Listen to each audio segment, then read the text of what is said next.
श्रीगुरुभ्यो नमः। चाटुश्लोकमालिकायां चतुर्थश्लोकः। पूर्वस्मिन् भागे अस्माभिर्दृष्टं यत् कथम् एक एव श्लोकः शिवस्तोत्रपरतया विद्यमानः तत्र प्रयुक्तेषु शब्देषु प्रथमाक्षरलोपेण विष्णुपरतयापि सङ्गच्छते इति दृष्टमस्माभिः। अस्मिन् भागे तावत् एक एव श्लोकः कथं विभिन्नस्वभावयुक्तयोः जनयोः वर्णनं करोति इति पश्यामः। वस्तुतः विभिन्नस्वभावयुक्तयोः इति न वक्तव्यं, विपरीतस्वभावयुक्तयोः जनयोः इत्येव वक्तव्यं।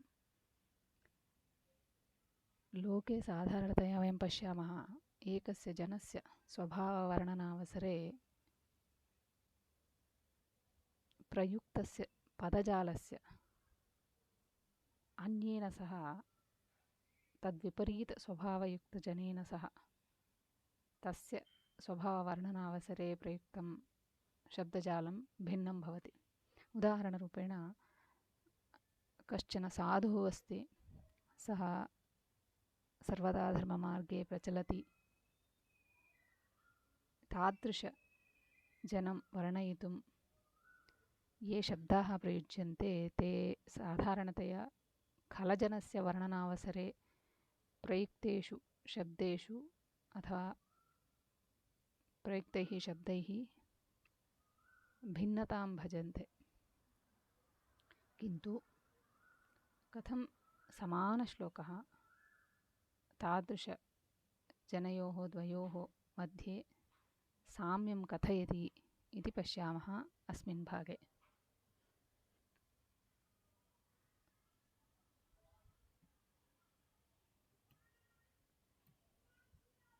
चोरोपमः सत्कविः इति। सत्कविः चोरोपमो भवति इति कथनस्य तात्पर्यं। सत्कवेः स्वभावः भिन्नः, चोरस्य स्वभावस्तु सर्वथा भिन्न एव। किन्तु अनयोः उपमाननं कथं सङ्गच्छते इति वर्णयति अयं श्लोकः।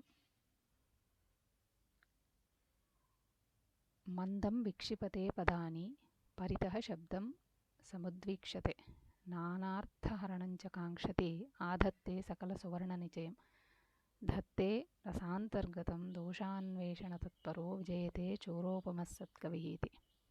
अत्र चोरपरतया आदौ पश्यामश्चेत् मन्दं विक्षिपते पदानि, मन्दगत्या एव चलति चोरः सर्वदा।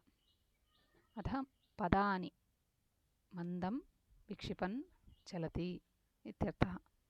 परितः शब्दं समुद्वीक्षते, परितः सर्वत्र शान्तिर्प्रवर्तते वा इति परिशीलयति।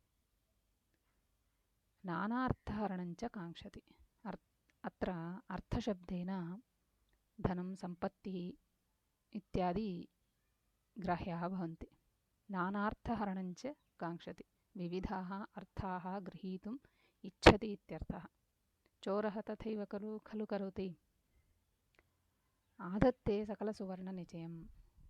सुवर्णशब्देन अत्र काञ्चनं ग्राह्यं। गृहे यत्र कुत्रापि काञ्चनसम्बद्ध आभरणानि वा सन्ति तान् सर्वान् आधत्ते। धत्ते रसान्तर्गतम्। अत्र रस इति शब्देन भूमिः ग्राह्या। भूमौ यदा सम्पत्तिः निक्षिप्ता वर्तते चेदपि सः काङ्क्षति ताम्। दोषान्वेषणतत्परो, दोषान्वेषणतत्परः। दोषशब्देन अत्र रात्रिः इत्यर्थः। दोषान्वेषणतत्परः नाम सर्वदा रात्रिः कदा भवति इत्येव प्रतीक्षमाणो भवति, यतोहि तस्य व्यापारः तदानीमेव प्रचलति खलु। अनेन कारणेन विजयते चोरोपमः सत्कविः। अत्र पदानि इति शब्दः, शब्दम् इति शब्दः, अर्थशब्दः, सुवर्णशब्दः, रसा इति शब्दः, दोषा इति शब्दः, एते शब्दाः चोरपरतया कथं सङ्गच्छन्ते इति अस्माभिर्दृष्टम्। अधुना श्लोके किमपि परिवर्तनं नास्ति। अन्वयक्रमे वा शब्दानाम् अवगमने वा सर्वत्र समानता प्रवर्तते।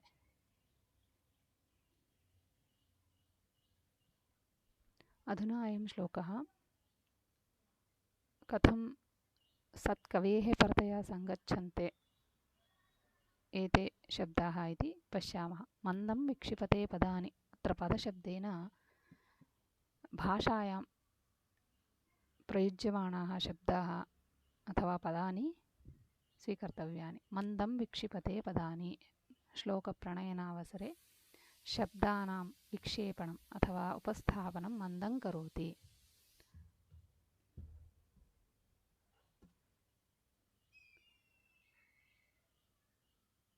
परितः शब्दं समुद्वीक्षते। परितः नाम अत्र विविधकोशेषु शब्दाः के सन्ति, तेषां प्रयोगः कथं कर्तव्यः इत्यादिकं परिशीलयति इति स्वीकर्तव्यः। नानार्थहरणं च काङ्क्षति। कविः किं काङ्क्षति सर्वदा? स्वप्रणयितश्लोके एक एव अर्थः भवतु इति न काङ्क्षति। नानार्थहरणं, विविधेषु पदेषु विभिन्नतया कथम् अर्थाः गृहीतुं शक्यन्ते इति पश्यति। आधत्ते सकलसुवर्णनिचयं। सुवर्ण इति शब्देन अत्र वर्णपर्यायाः अर्थात् वर्णाः अक्षराणि ग्राह्याणि भवन्ति। सुवर्णैः एव शब्दाः क्रियन्ते, अतः सुवर्णनिचयम्। आधत्ते सकलसुवर्णनिचयं। सुवर्णैः शब्दानां ग्रथनं कृत्वा तेषां प्रयोगं कर्तुम् इच्छति इत्यर्थः। धत्ते रसान्तर्गतम्। अत्र रसशब्देन काव्यपठनावसरे पठितुः मनसि यः रसः उत्पद्यते तादृशरसः ग्राह्यः। धत्ते रसान्तर्गतं। दोषान्वेषणतत्परो। दोषाः पण्डिताः सर्वदा स्वप्रणीतग्रन्थेषु वा अन्येषां ग्रन्थेषु वा दोषाः कुत्र कुत्र सन्ति इति अन्विषन्तः एव भवन्ति। अतः दोषान्वेषणतत्परो विजयते चोरोपमः सत्कविः इति अयमेव श्लोकः कथं सत्कवेः परतयापि सङ्गच्छते इति निरूपयितुं शक्यते। स्वस्ति।